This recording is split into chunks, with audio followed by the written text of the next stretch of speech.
Boa tarde, meus amigos e amigas de História do Direito, tá? Primeiramente, fazer esse aviso para vocês, tratando das questões da nossa primeira avaliação. A nossa primeira avaliação, ela vai tratar das questões ligadas àqueles 3 primeiros materiais que nós temos ali, ok? Então, nós passamos 3 questões para vocês, nós conversamos, deixa eu colocar aqui, já está aqui sendo transmitido para vocês. Vamos aqui ver o material de História do Direito. Eu tenho aquele material ali para vocês, para que vocês pudessem já fazer os trabalhos e, pela demanda, vocês já poderiam já fazer as questões. Muita gente não fez, então façam, porque ela vai valer a primeira avaliação, certo? Quanto à segunda avaliação, nós vamos ver aqui um material que eu acho que é interessante para que vocês tenham acesso, tá? Que vocês possam trabalhar direitinho. Nós temos algumas questões também que serão repassadas para vocês. Só um momento aqui, certo? Vamos lá.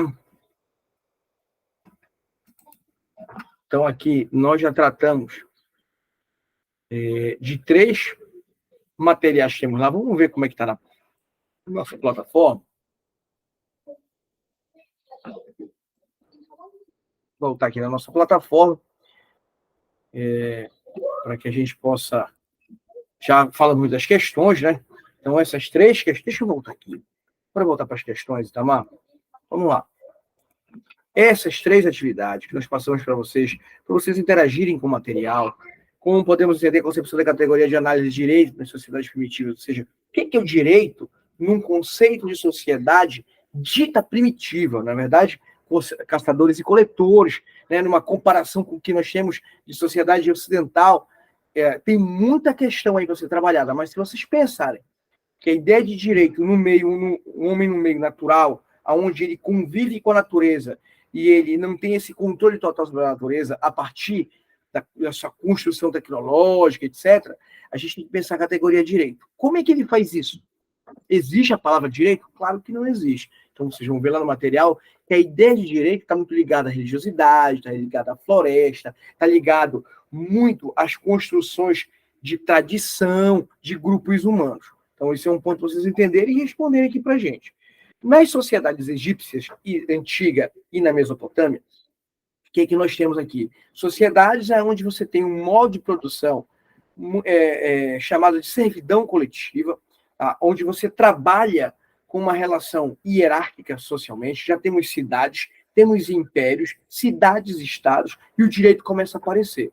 O direito aparece no Egito muito ligado ao faraó. O faraó é o próprio direito, os deuses são o próprio direito. Na Mesopotâmia também temos deuses, também temos práticas religiosas. O que é interessante de a gente entender é que na Mesopotâmia nós temos agora, dentro da lei de Talião, o Código de Hammurabi. Então, são momentos diferenciados, mas que mostram a concepção de direito ainda teocrática e que a ideia de proporcionalidade era muito diferenciada. Proporcionalidade no Egito, na mão do faraó. Proporcionalidade da Mesopotâmia, por meio das normas escritas, aonde você tem aí o olho por olho e o dente por dente. Tá? E na Grécia Antiga, nós já vamos começar a ter o quê? Algumas características do nosso direito. A ideia de autodefesa, a questão da democracia, né, decisões colegiadas, são algumas das características do direito grego antigo. Algumas questões escritas, começa a aparecer uma ideia de Constituição, só para terem uma ideia.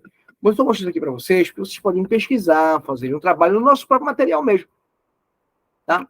Só que muita gente não fez. Olha, aqui a Camila fez. Eu ainda não fiz essa correção, porque ela vai valer para a nossa prova. A nossa prova vai estar aqui, eu vou lançar. Pedir para o professor para lançar lá. Ok, gente? Já conversei com o coordenador. Bom, esse aqui é um ponto importantíssimo. Tá? Mas vamos aqui para o nosso material de direito. vamos trabalhar aqui, que eu acho que é muito importante, trabalhar com direito romano clássico, ok? Vamos trabalhar com esse direito romano clássico. E aí, gente, olha só. Vou botar aqui para apresentar. Uma questão bem resumida, né? O livro do Volkmann. O que é o direito romano clássico? Quais são os institutos? Primeiro, o modo de produção, ele influencia, a economia influencia na questão do direito. E aí nós temos a questão do modo de produção escravagista, ou escravocrata, como o quê? Tá? Nesse sentido, a gente tem uma divisão social. Patrícios, plebeus, clientes e escravos. Isso de maneira geral, porque a história romana ela vai ser dividida entre império, a monarquia, república e império. Tá? De qualquer maneira, é uma divisão genérica para a gente pensar no direito. Qual é o objetivo aqui? Pensar nos institutos jurídicos, no direito. O que deixou de legado para a gente? Sociedade é, obviamente, desigual, constituições jurídicas, porque está ligada ao poder de um Estado que na monarquia é controlador, na república você já tem um Senado trabalhando com leis, uma ideia de democracia, e no império uma expansão imperial territorial sobre outros locais no espaço terrestre. Tá? Então, a gente já sabe um pouco da história romana, porque se liga um pouco com a tradição cristã. Então, sociedade desigual, ambiente romano era conturbado e conflituoso, porque eles viviam em guerra, então eles expandiram. A ideia da Pax Romana é uma expansão de Roma, e uma das bases é a lei das 12 tábuas. As leis das 12 tábuas, que vai equilibrar, pelo menos no campo jurídico, uma ideia de direitos para os plebeus. Os plebeus, eles eram comerciantes, tinham até um bom poder aquisitivo, mas eles eram diferenciados dos patrícios, porque tem toda uma história aí de relação de poderes. Tá? Então, o paterfamília era o que liderava a família e era o que estava ligado aos patrícios. Os plebeus, alguns conseguiam alcançar por conta da lei das 12 tábuas. E a eugenia, porque aquele que não servia, que era desconsiderado, estava fora da sociedade, ele poderia ser eliminado. Então, o nascimento era ligado ao patriarcalismo e o direito era ligado a esse patriarcalismo. É claro que aqui nós temos uma diferença. O direito romano começa a positivar mais do que o direito grego, por exemplo, que estão intimamente entrelaçados. No direito grego, você tem a figura já do defensor, chamado logógrafo, que é uma espécie do advogado hoje, uma origem, né, desse advogado. Mas o que é interessante? Você tem no direito grego uma ideia do direito civil, do que é direito privado, que é direito público, né, e aí algumas questões importantes. No geral, o Estado ele ia intervir quando os particulares entravam em conflito. Isso também vai acontecer no mundo romano, certo, galera? Então, o direito civil é importante porque a ideia dos civitas, o povo que vive na cidade e essa sua liberdade. Claro que esses civitas eram pessoas bem-nascidas. No caso dos romanos, os patrícios. Um direito ainda ligado também a uma religiosidade romana, mas aí, gente, com uma diferença. Que há um pensamento numa divindade mais humana, ou seja, com características humanas, com as suas, vamos dizer assim, os seus problemas, os seus defeitos e as suas desigualdades. Então, o direito material ele também vai ser desenvolvido, porque é uma discussão na matéria. E o direito formal também vai ser mais desenvolvido, porque ele começa a ser mais escrito, inclusive mais do que o direito grego, que para alguns está muito ligado ainda às ideias da Odisseia, né? Vamos dizer assim, as tradições homéricas. Então, ainda uma ligação com mitos, etc. Bom, há uma discussão do que é privado e do que é público, né? A situação ainda da justiça está muito no campo privado, a ação é uma defesa dessas relações privadas, né? O crime ainda não é algo que ofende a coletividade, mas que ofende principalmente o privado, que tem o direito de pedir para o Estado a punição. Por exemplo, o casamento romano, obviamente, assinado por um poder privado. Então, o direito romano é importante por quê? Ele discute direito privado, ele discute direito civil e o canônico, que é muito ligado à ideia da Igreja Católica. O direito da propriedade é muito discutido no direito romano, já que a gente está tratando da questão privada. E também o direito romano vai ter uma interpretação dele sobre o justnaturalismo, a partir do justnaturalismo. Em que sentido? O homem no meio natural é igual. Apesar de que lá as desigualdades estavam explícitas, pela lei, porque se você era um plebeu, você não tinha todos os direitos. Se você era um cliente, você não tinha todos os direitos. E se você era um escravo, você também não tinha todos os direitos. Tá? Então, nós temos aqui as fases, que já falei para vocês, as fases históricas: realeza, a monarquia, a república e o império. Aonde é que vai estar aqui claramente a democracia? Na república uma ideia aí de divisão de poderes que começa a aparecer. Você tem uma questão do Senado representando um poder legislativo e uma ideia mais equitativa dos poderes. Tá?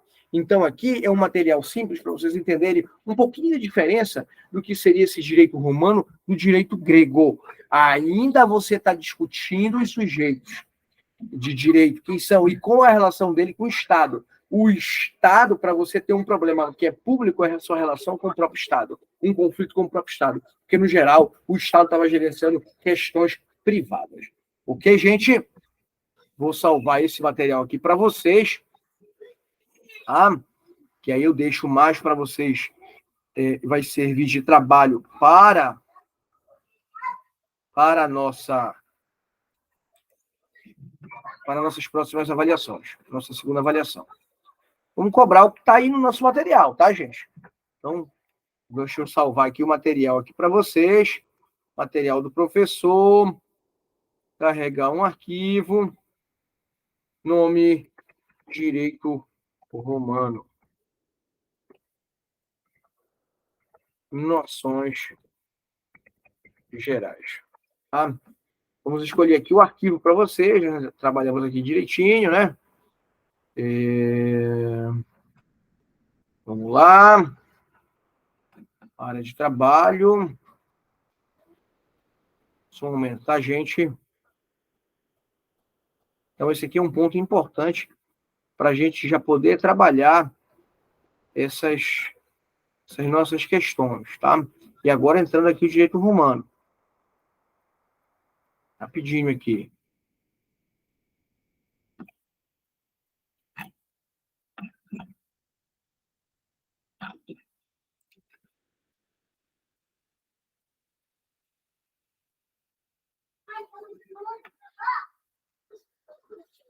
Tecnólogo, rapidinho aqui, gente.